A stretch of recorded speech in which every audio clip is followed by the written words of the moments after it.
Hello, and welcome to this presentation on integration by parts.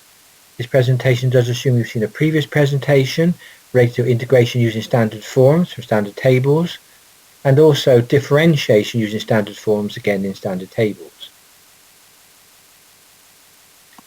Table 1 shows the standard table of integrals, some of which we'll refer to within this presentation. Table 1, standard integrals continued. Also, the indices table is stated here for reference. Here's table 2, which relates to standard differentials, again some of which we refer to in this presentation. It is assumed that you're familiar with the table of standard integrals and the table of standard differentials and how to use them. There are various methods of integration that can be used to solve what are called non-standard integrals, which is the focus of this presentation and other presentations. There are 5 integration methods that often are used to solve non-standard integrals, and in this presentation we'll be looking at item 4 in the list, which is integration by parts. Let's consider briefly how the integration by parts formula can be derived. If we refer to the product rule that we used in differentiation, a separate presentation, we know that d by dx of uv, where u and v are functions of x, for example u might be 3x and v might be cos of x, that can be shown to be equal to v multiplied by the differential of u with respect to x added to u multiplied by the differential of v with respect to x. As I said, u and v are both functions of x in this case.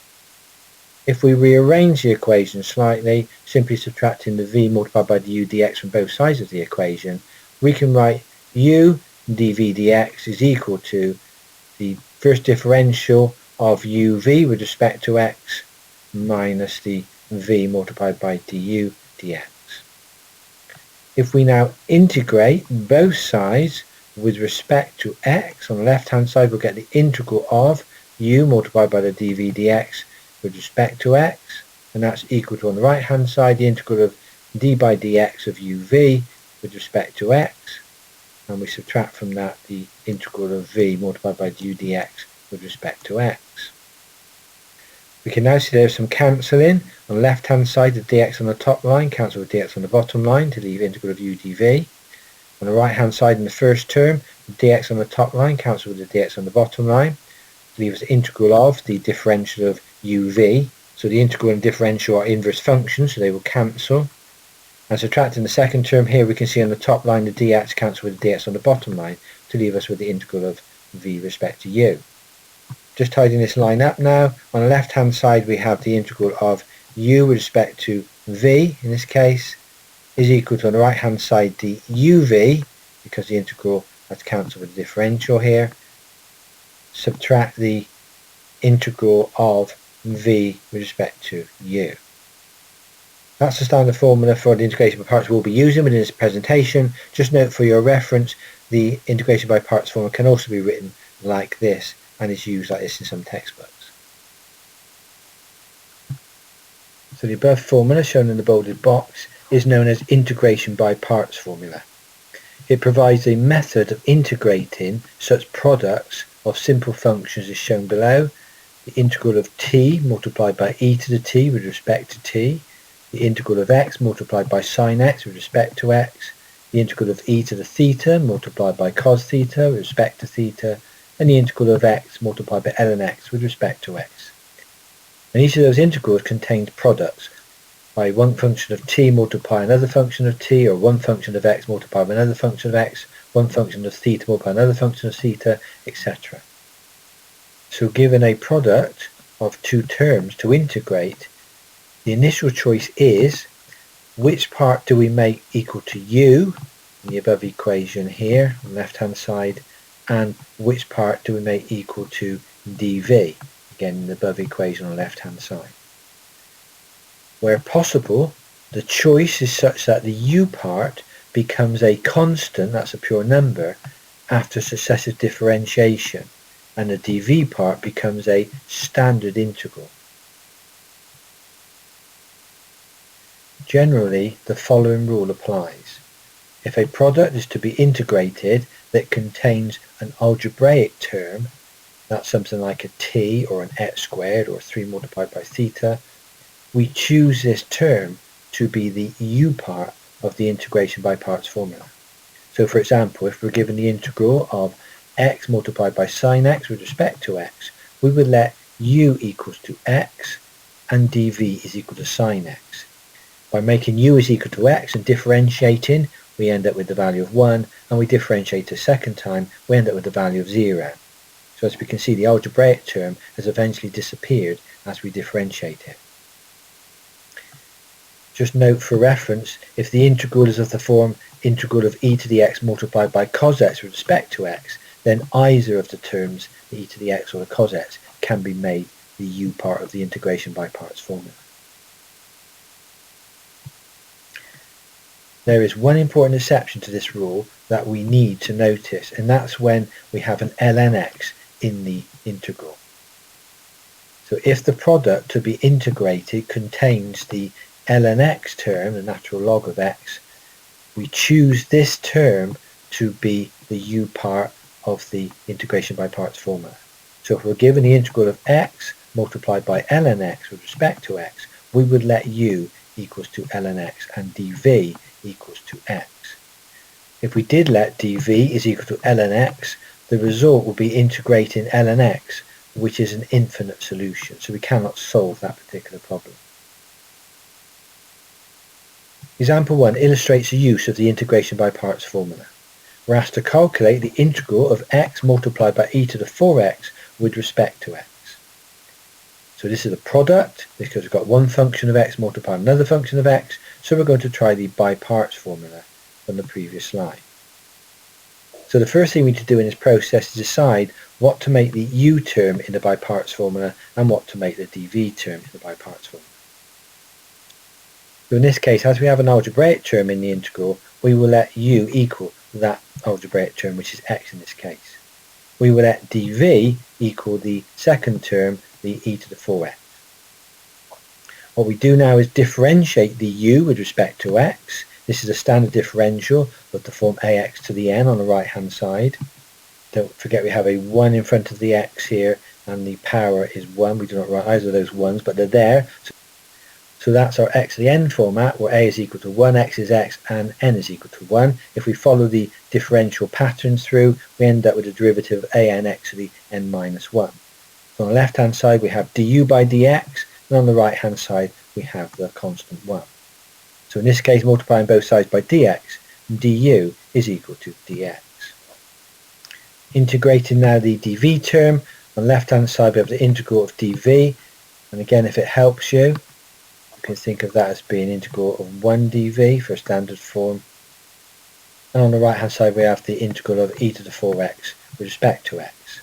So integrating the left hand side of the equation, that's of the form ax to the n. We've looked at this format in previous presentations on integrating standard forms. The solution is ax to the n plus 1 over n plus 1. We end up with simply v on the left hand side. On the right hand side, integrating the e to the 4x with respect to x. Again, the e to the ax is a standard form, so a is 4 in this case, and that integrates to 1 upon 4 e to the 4x, so a quarter of e to the 4x. And add my constant of integration in this case. So now we have all the terms we need to substitute into the integration by parts formula. We have the u term, that was our initial decision to decide that u in this case was the x value. We have the v term, that's something we found by integrating the dv term. And we have the du term, something we found from differentiating the u. So now we're going to substitute all these terms into the integration by parts formula shown below. This will be undertaken on the next slide. So example 1 continued. We're calculating the integral of x multiplied by e to the 4x with respect to x.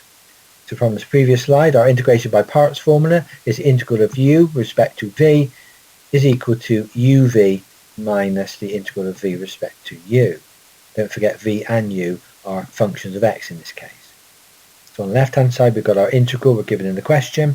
On the right hand side now I'm going to put the u, v and du terms into the equation. So from our previous slide, u was x, And the v term from the previous slide was a quarter multiplied by e to the 4x plus c. And then we subtract from that the integral of v, which is the quarter e to the 4x on the previous slide, plus the constant of integration c, and we're integrating that with respect to x. On the next line, all I've simply done is expanded the bracket, so I get x multiplied by a quarter e to the 4x plus x multiplied by c. Then I've integrated the second term here, and again we've got the standard integral e to the ax we're using here. E to the 4x integrated becomes e to the 4x upon 4. We've already got a 1 upon 4 outside, so that now becomes 1 upon 16. So that 1 upon 16 is 1 upon 4 multiplied by 1 upon 4. I'll let you think through the integration process there, but it's all from the standard form here. So 1 upon 16 multiplied by e to the 4x plus xc, integrating the constant with respect to x, becomes xc, standard form, and then plus, I've called it c1 here, another constant of integration. All that's happened on the next line is the first two terms are the same as above, but now I've expanded the bracket effectively by the negative term, so negative 1 upon 16 e to the 4x, and don't forget we have a negative here multiplied by a positive here, so that will become a negative xc now, plus the c1 constant of integration. What can now be noticed is that we've got a positive xc here and a negative xc here, so if we add them together they will disappear. So our equation simplifies to x multiplied by a quarter e to the 4x minus the 1 upon 16 e to the 4x plus the constant integration c1. All that's happened on the last line is we factorise the terms, so I've got a quarter e to the 4x as a common factor, and in the brackets I've got x minus the quarter plus the c1 constant. What we need to note there is that the initial constant of integration, the c, has been lost. It's disappeared as the process of applying the integration by parts formula has unfolded. And this is always true when you're applying integration by parts, so we only require to add the constant at the end of the calculation here where we've got the c1. Example 2. We're asked to calculate the integral of 12 multiplied by theta multiplied by sine 4 theta with respect to theta between the limits of negative pi and positive pi. So this is a definite integral. We'll end up with a pure numerical value as the final answer. So to start the solution, I'm just slightly going to rearrange the equation. I'm going to take the constant 12 outside the integral, that's a pure factor on the integral, to leave me inside the integral theta multiplied by sine 4 theta with respect to theta. I'm going to also ignore the limits initially just to simplify the work. Note this is in the form of a product, as we've got theta multiplied by the sine of 4 theta, so we're going to try the by parts formula. The first step in the process is decide what to make the u term and what to make the dv term. Again, we have an algebraic term here. The theta is effectively like an x term, so I'm going to let u is equal to theta, and I will let dv is equal to the sine of 4 theta. Differentiating the u with respect to theta on the left hand side here, I get 1 again from our standard differential tables, and rearranging du in this case equal to d theta. If I integrate the dv, I will get v on the left hand side, and if I integrate the sine 4 theta with respect to theta, that's the standard form in our tables, the sine ax, sine of 4 theta, integrates to negative 1 upon a multiplied by the cos of ax, again plus the c. So on the right hand side I'll get negative a quarter in this case, my a is 4, multiplied by the cos of 4 theta, plus the constant integration. I've added the constant in again here. So once again I have all my terms required for the by parts formula. I have my u term, our initial decision. I have the v term, which comes from the integration of the sine 4 theta term, and I have my du term, again from our differentiation process. On the next slide we'll substitute these terms into the by parts formula.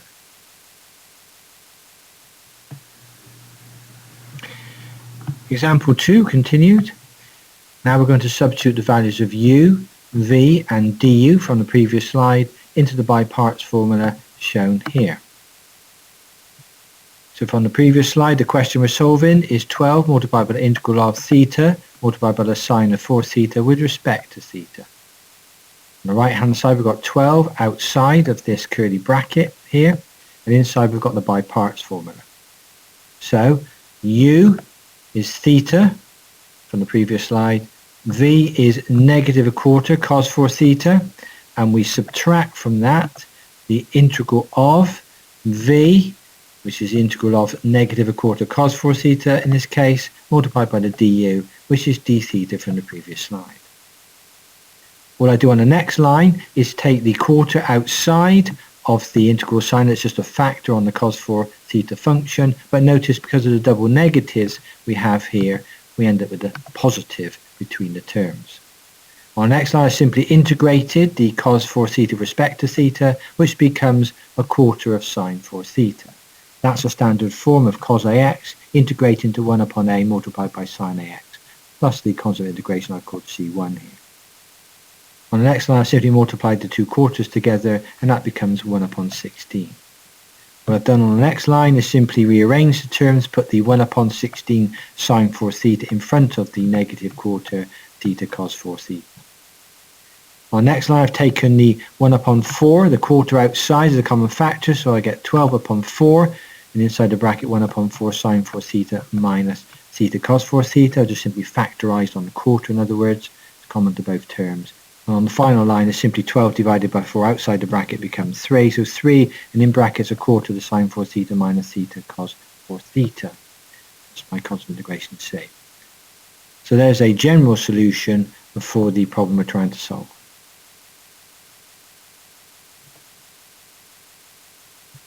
Example 2 continued. Now obviously this is a definite integral as we have limits, so I'm going to now impose the limits, and that means I can ignore the constant C1 on the previous slide. So we're solving 12, the integral of theta multiplied by sine 4 theta respect to theta between the limits of negative pi and positive pi. Notice all our angles will be in radians. From the previous slide we're now solving 3 outside of this bracket of a quarter multiplied by sine 4 theta minus the theta cos 4 theta between the limits of negative pi and pi. So now imposing the upper limit of pi into the equation, where we have a theta now, we place a pi, so 4 theta here, that becomes 4 pi here. We have a theta here, so that becomes pi here, and a theta here, that becomes pi here. So we have a quarter multiplied by the sine 4 pi minus pi multiplied by cos 4 pi for the first bracket. And then imposing our lower limit, the negative pi, again where we have a theta we place a negative pi, so negative pi in here, theta here, so negative pi, and theta here, so a negative pi. So our second bracket is a quarter sine negative 4 pi minus the negative pi multiplied by cos of negative 4 pi. What you should find on evaluating is that this first term in the bracket becomes 0, that's 0 here, and the second term here, cos 4 pi, the value of 1, so that will be 1 times pi. And consider the lower bracket, this first term here will become 0 when calculated, 0 here, and the cos of negative 4 pi will become 1. So evaluating inside the brackets, we get negative pi for the first term and a negative pi for the second. Again, be careful of the signs here, the negative and the positive. So we end up with 3 multiplied by the negative 2 pi inside the bracket. So that becomes negative 6 pi for the final answer. So we now have the answer to the question posed in example 2. Question 1.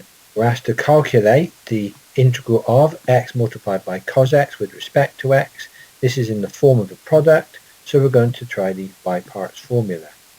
In the integral we have an algebraic term, the x, so we'll let that equal to u. Therefore the dv in this case is equal to cos x.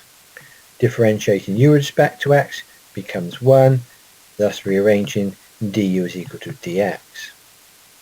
And now considering dv equals cos x, we integrate the left hand side, that becomes v. We integrate the right hand side, integrating cos x with respect to x, that becomes sin x from our table of standard forms below, noting that the a in this case is equal to 1.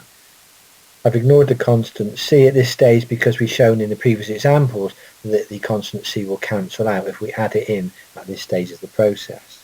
We're just going to add the constant c at the very end of the solution. So now we're going to substitute for u, for v and for du in the by parts formula. So on the right hand side now, u in this case is x and v is sine of x, and we're subtracting from that the integral of v with respect to u. So that's the integral of sine x with respect to x in this case. On the next line, the first term has remained the same, x multiplied by sine x, and we're subtracting from that now the integral of sine x with respect to x, and again, integral of sine x is a standard form. A is 1 again in this case, so that's a standard solution. So integrating sine x with respect to x becomes negative cos x. And now I've added a constant c, as that's the last integral to undertake. So our final solution for the integral of x cos x with respect to x is written as x multiplied by sine x plus cos x plus the constant integration c1. Question 2, we're asked to integrate 3t multiplied by e to the 2t with respect to t. This is a product, so again we're going to use the by parts formula. What we could do here is take the 3 outside of the integral function because it's just a constant, just factoring up, so we can concentrate then on just integrating t multiplied by e to the 2t with respect to t. So in this case, the u can be equal to t, that's our algebraic term that will disappear the more we differentiate it, and the dv term is equal to e to the 2t. If we differentiate u with respect to t, du by dt is equal to 1. Differentiating t with respect to t, it becomes 1 for standard tables. So rearranging du is equal to dt. And if we integrate dv, in this case we're going to integrate the e to the 2t with respect to t. V becomes e to the 2t over 2. Again, that's from our standard integral table of e to the ax becomes e to the x divided by a. I'm not adding the constant of integration c here, I'll just add it at the end of the solution. Now we can put the values of u, v and du into the by parts equation. Notice here we've got the 3 outside of these very large brackets here, so the by parts form is inside of those brackets. So here is our u multiplied by the v term in this case, and we're subtracting the integral of v with respect to t in this particular case. What I've done on the next line is simply put the half in front of the t e to the 2t term here, and I've evaluated my integral, so subtracting the quarter of e to the 2t, and again that comes from our standard form of e to the ax. Now I've added my constant integration because that's the last integral I need to solve. Notice on this last line here I've simply factored the first two terms by 3 upon 2 multiplied by e to the 2t, so that's my common factor for the first two terms, and inside the bracket I will get t minus a half, and then plus my c for my constant integration. Question 3, we're asked to evaluate the integral of 2 multiplied by theta multiplied by the sine of theta with respect to theta between limits of 0 and pi upon 2. This is a definite integral, so we'll end up with a pure numerical value for the answer, and the answer is 2, it says in the square brackets. So here's the solution. Notice we start by taking the constant 2 outside of the integral, so in this case the integral is theta multiplied by sine of theta with respect to theta between the limits of 0 and pi upon 2. We recognise it's a non-standard integral, so we're using the by parts formula. So from the by parts formula we need to define a u. In this case we'll make u the algebraic term, the theta, and we'll make dv the sine theta. I'll let you look at the process of differentiating the u with respect to theta this time, and the integral of the sine theta with respect to theta. Note that the sine theta is a standard form of sine ax, where the a is equal to 1 in this case. On the following slide we'll insert the values of u, dv and v into the by parts formula. Question 3 continue. We're now substituting the values of u, v and dv into our by parts formula. So the 2 is outside of these very large brackets here. Notice what we've got here. So the by parts formula is inside the bracket, so this is my u term, which is theta. We're multiplying that by my v term from the previous slide, which was negative cos theta, and we're subtracting from that the integral of the v, the negative cos theta, in this case with respect to theta. My limits are now placed at the end of the brackets here. On the next line I simply put the negative for the first term to the front, so negative theta cos theta, and I've changed this sign to a positive because I've got a double negative above. So now I'm adding the integral of cos theta respect to theta between the limits given in the question. So on the next line, I evaluate the integral. So the first term is the same as the previous line, adding this time the sine of theta. Don't forget the integral of cos ax is a standard form, so cos theta integrates to sine theta, and I've still got my limits here to impose. Imposing the limit, so the first term we'll find it will disappear because we're multiplying by cos pi upon 2, and cos pi upon 2 is actually 0, and then we're adding to that the sine of pi upon 2. Notice the lower limit is 0 here, so we're taking away 0 multiplied by cos of 0, so that's 0, and we're adding to that the sine of 0, which is also 0 in this case. Just be careful when posing a limit of 0, because not necessarily all terms will actually disappear, but in this case they do. So this line here basically simplifies to 2 multiplied by 1, because the sine of pi upon 2 is 1. So the final answer to question 3 is 2. Question 4, we're asked to calculate the integral of 5x multiplied by e to the 4x with respect to x between the limits of 0 and 1. Again, this is a non-standard form, in other words the product, so we're going to use the by parts formula. Here's a solution. Notice we've taken the constant 5 outside of the integral, so this time the integral simplifies to x multiplied by e to the 4x with respect to x between limits of 0 and 1. We need to define a u and a dv term. In this case we'll make u the algebraic term, the x term, and the dv is equal to e to the 4x. I will let you work through the differentiation and integration process at your own pace. Notice the e to the 4x is a standard integral in our tables. On the next slide we will substitute the values of u, of du and v into the by parts formula. Question 4, solution continued. Now we're going to substitute the values of u, v and dv from the previous slide into the by parts formula. Notice on the right hand side the 5 is outside of this large bracket here. The 5 is just a constant outside the integration process. So inside the bracket we've got the u term, which is x, the v term, which is e to the 4x upon 4, and we're subtracting from that the integral of v, which is e to the 4x upon 4 with respect to x. Limits are 0 and 1.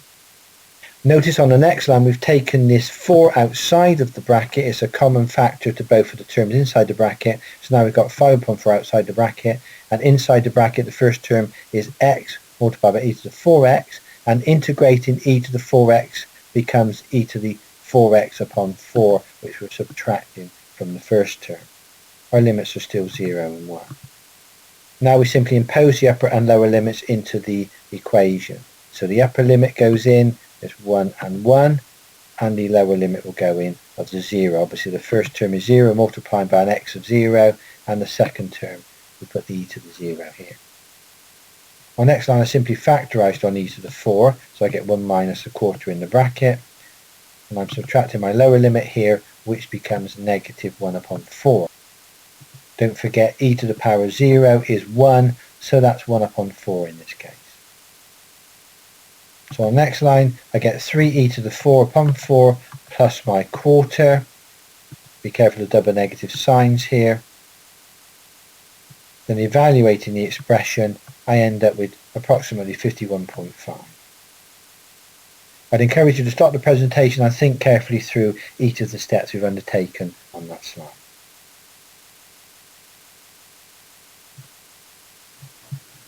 Question 5, we're asked to find the integral of x squared multiplied by sine of x with respect to x, and a hint in the question is that we'll need to apply the by parts formula twice to achieve the solution shown in the square brackets. So integral of x squared multiplied by sine x with respect to x is a non-standard form, it's a product, so we're going to try integration by parts. We need to define our u in our v term. In this case the u is equal to x squared, the algebraic term, and the dv is equal to sine x. Differentiating u with respect to x becomes 2x, and then rearranging du in this case is 2x multiplied by dx. And then don't forget integrating the dv, that's integrating the sine of x with respect to x. Sine of ax is a standard form where a is equal to 1 in this case, so v is equal to the negative cos x. Our next slide will impose the u term, the du term and the v term into the integration by parts formula. So question 5, solution continued. So now putting the values of u, v and dv into our by parts formula. The u from the previous slide is x squared, the v is negative cos x. We're subtracting from that the integral of the v term and the negative cos x, and that's multiplied by the du term, which is 2x dx in this case. So on the next line, simply put in a negative at the front of the first term, so negative x squared multiplied by cos x, and then we're adding 2, I've taken the 2 outside the integral, to the integral of x cos x with respect to x. I've called this equation 1. So what we notice for this part of the equation 1, we have another by parts because we've got a product of x multiplied by cos x. So we're going to apply the by parts formula for the second time. This time u will equal to x, so differentiating du becomes dx, and the dv will be cos x, and again integrating the cos x we end up with sin x. So now putting the u, v and du terms into our by parts formula for the second time. The u is equal to x, the v is sin x, and we're subtracting from that the integral of v, which is sin x, and du in this case is dx. Call that equation 2. The question 5 solution continued. I just repeated equations 1 and equations 2 from the previous slide. What we're going to do now is substitute equation 2 into equation 1. So here is the equation 1, and within it I've put this equation 2. So here is the first part of equation 1, the negative x squared multiplied by cos x. Then I'm adding to that twice times the integral of the x cos x with respect to x, which we know from equation 2 is x sin x minus the integral of sin x dx. So on the next line I've still got my negative x squared cos x twice times the x sin x, and I'm subtracting for that twice then the integral of sin x we know is negative cos x from our standard tables, and then I add my constant c for the constant integration. Just think through this line here for yourself, make sure you clearly understand what we're doing there. We're expanding the second bracket by 2, but we're also integrating the sin x with respect to x. All that's happened on the next line, I'm slightly rearranging the equation. I've got my 2 cos x here, which is basically this term here looking at double negative. Then I'm subtracting the x squared cos x term, which is this term here. And finally I'm adding the 2x sin x term, which is this term here. Plus my constant integration. All that's happened on the final line is I'm factorising on cos x. Cos x is common to this term and this term, so I'm factorising. So 2 minus the x squared in brackets multiplied by cos x is the factorised form, and then add to that the 2x sin x plus the c. I would encourage you to stop the presentation here and think very carefully through the steps we've used in question 5 to find this solution here.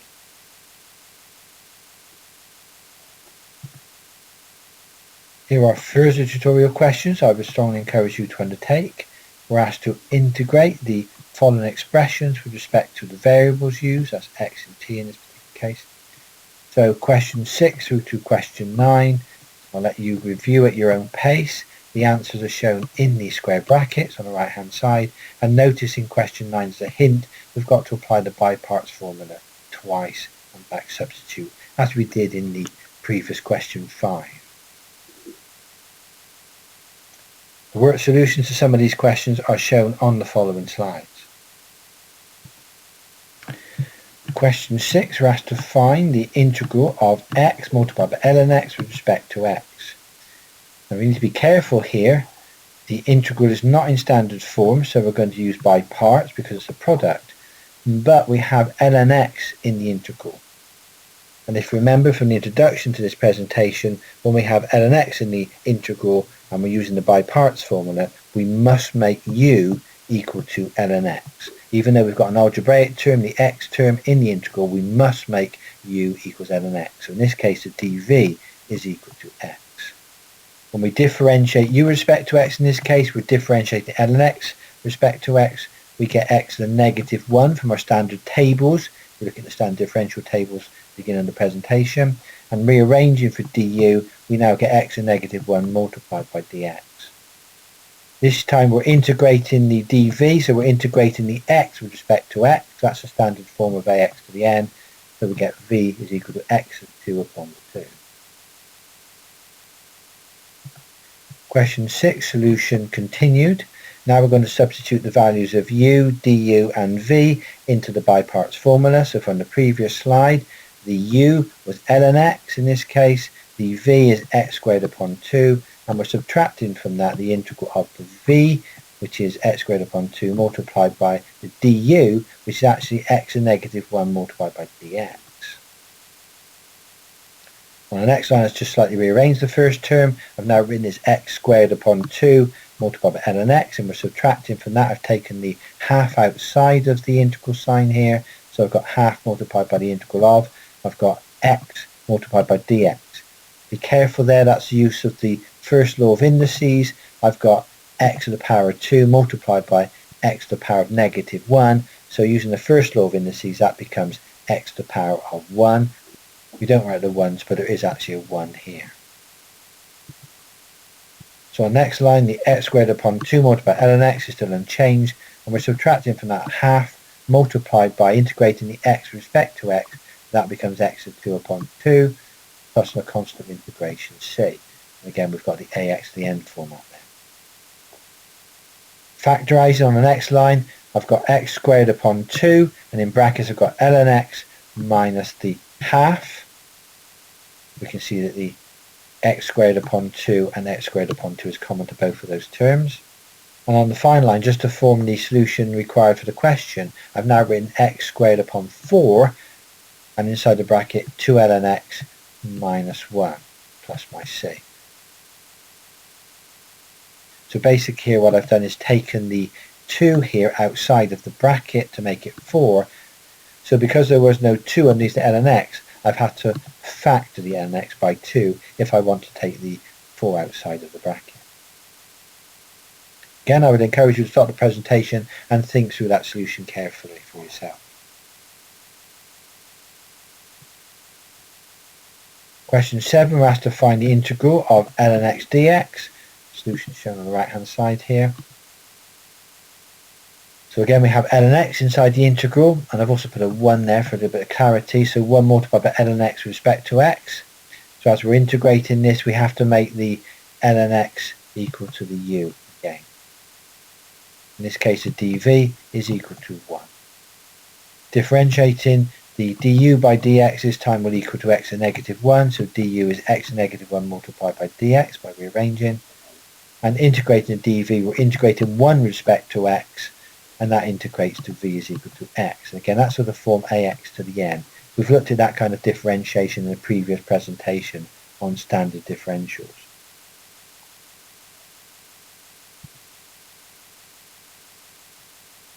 Question 7, solution continued here. What we're now doing is putting the values of the u, the v and the du into our by parts formula. So in this case, the u was ln x from the previous slide, and the v is x, and we're subtracting the integral of v du, so v in this case is x and du is x to the negative 1 multiplied by dx. Our next line, just slightly rewriting the first term, x multiplied by ln x, and we're subtracting the integral of, notice we've got 1 here, because x multiplied by x to the negative 1 will give us x to the 0, and x into 0 is 1. Don't forget we have a little 1 against the x here we don't write. So next line, x ln x minus the x. When we integrate 1 with respect to x, we get x, and add the c term. All we've done on the last line to form the solution is factorise on the x. X is common to both terms here and here. So in brackets we get ln minus x plus the constant c of integration. Question 8 solution. We're asked to calculate the integral of the square root of x multiplied by ln x with respect to x between limits of 1 and 9. Our answer will be a pure numerical value because this is a definite integral. So we can see we've got a product again here, so that will be a by parts formula. We've got ln x in the function, so we must then let the ln x equal to the u term. Again, differentiating u respect to x, we get x a negative 1, and rearranging du is equal to x negative 1 multiplied by dx. The dv in this case, and notice that we've written the square root of x as x to the half, as that's the fractional notation. So dv is x to the half here, so integral of dv will be integral of x to the half respect to x. So v in this case will be x to the 3 upon 2 over 3 upon 2, which can be written, if you understand division of fractions, as 2 upon 3 multiplied by x to the 3 upon 2. Just think through how we've changed the dividing by 3 upon 2 into multiplying by 2 upon 3. That's back to our rule for division of fractions.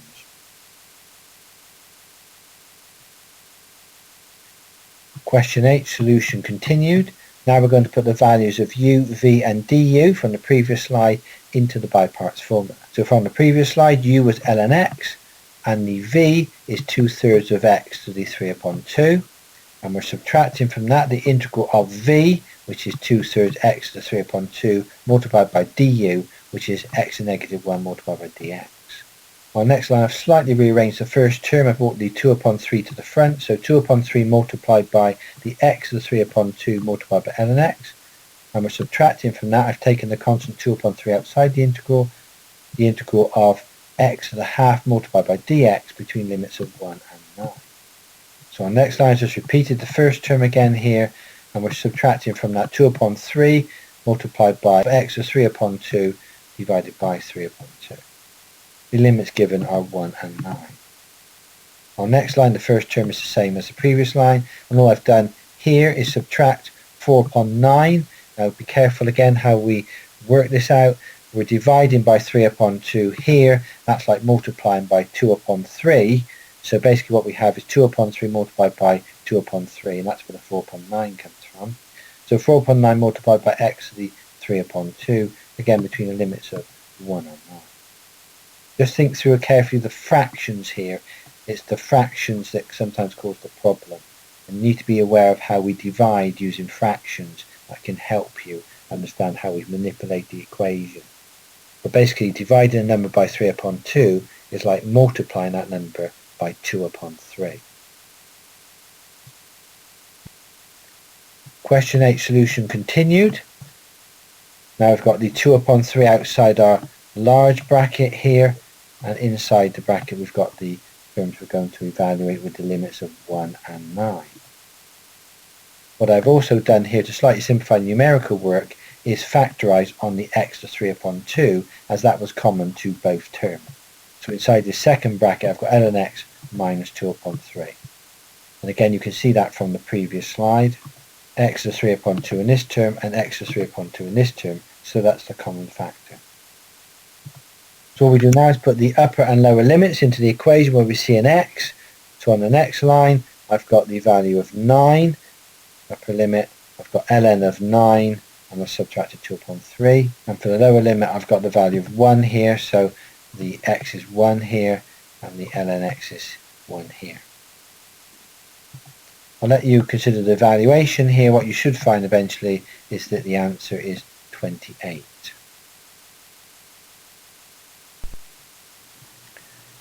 Question 9, solution.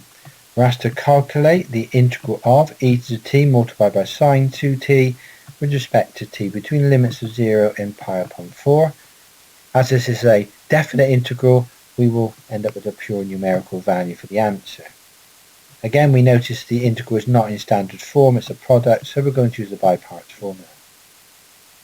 So in this case, we will let u is equal to et and dv is equal to sine of 2t.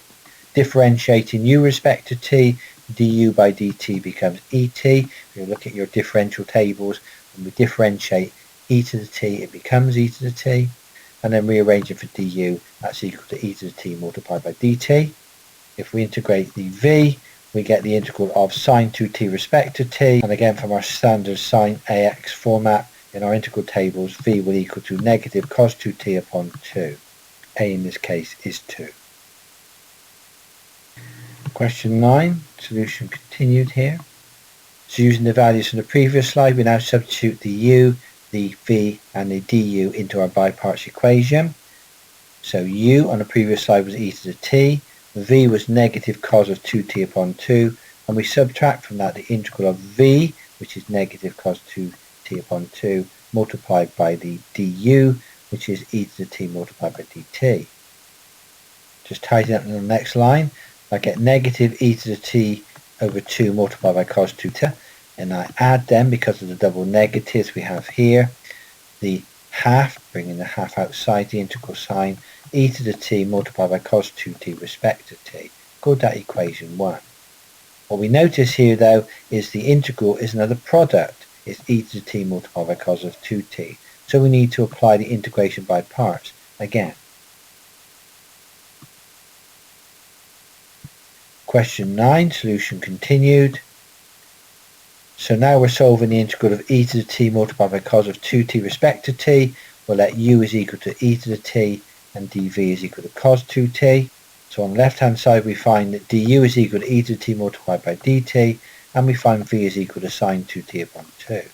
So our solution for applying the by parts here is e to the t multiplied by sine of 2t upon 2 minus the integral of sine of 2t upon 2 multiplied by e to the t multiplied by dt.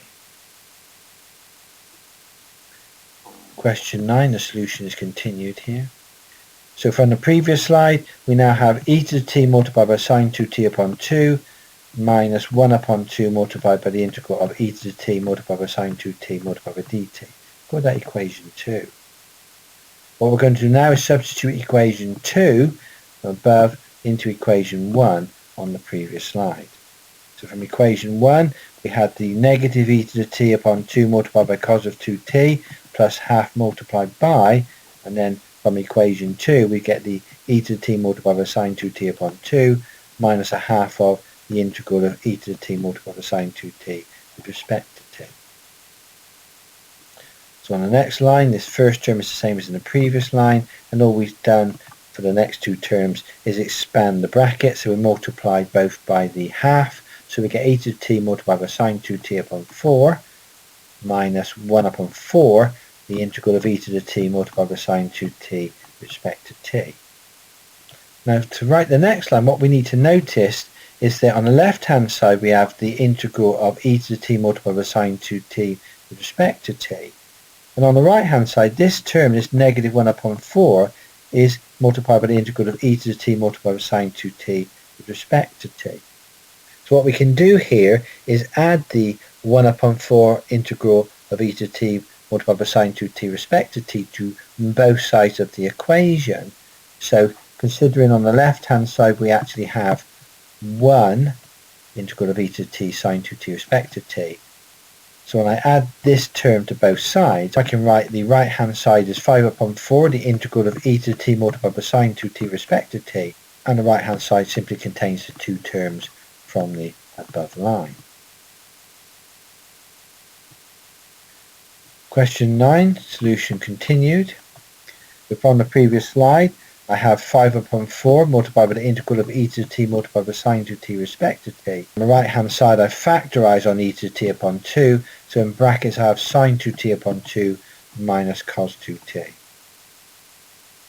Our next line, to revert back to the original problem given in the question, we're asked to solve the integral of e to the t multiplied by sine 2t respect to t. I need to multiply both sides by 4 upon 5.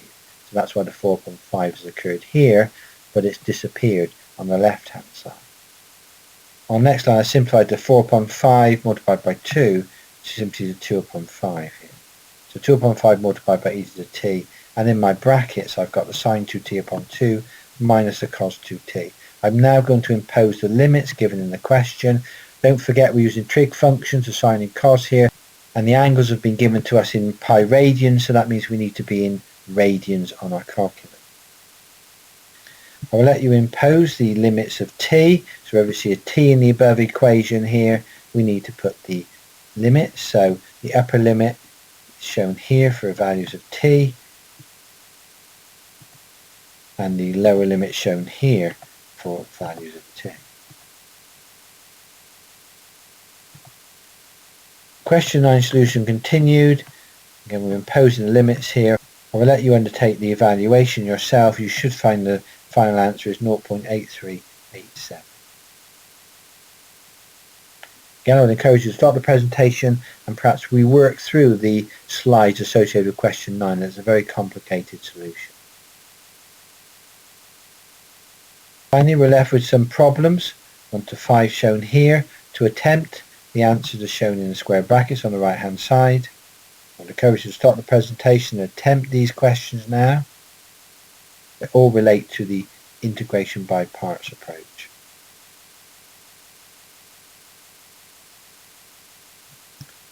And here are further problems 6 and 9 to attempt. Again, the answers are shown in the square brackets. These are definite integrals to solve, so they end up with a pure numerical value as the answer.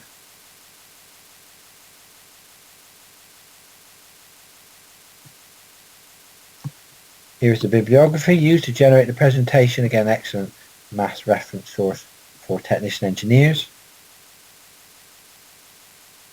I hope this presentation has been of use to you, and thank you for viewing.